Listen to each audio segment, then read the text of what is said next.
Now, Nasty Dan was the meanest man I ever knew.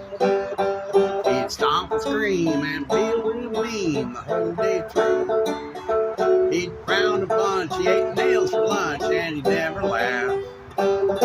He'd growl and yell, and I heard tell that he never took a bath.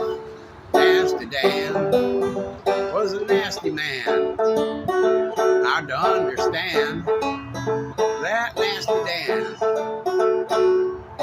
Now, Nasty Dan was a nasty man the whole day long. He'd go where he could and he'd try real good to make things go wrong. He'd jump for joy when a little boy would trip and fall. The only words that he ever said were, "Don't like you at all." Nasty Dan was a nasty man. Hard to understand that Nasty Dan.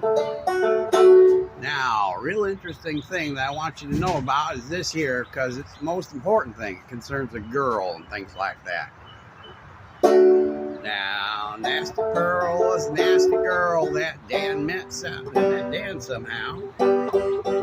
She said, "You're like me, as rotten as can be. Let's get married now."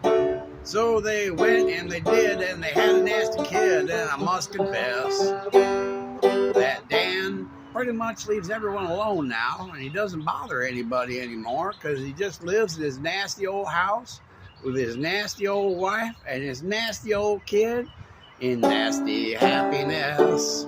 Nasty Dan. He's a happy man. Hard to understand that Nasty Dan.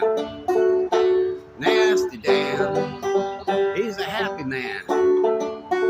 Hard to understand that Nasty Dan.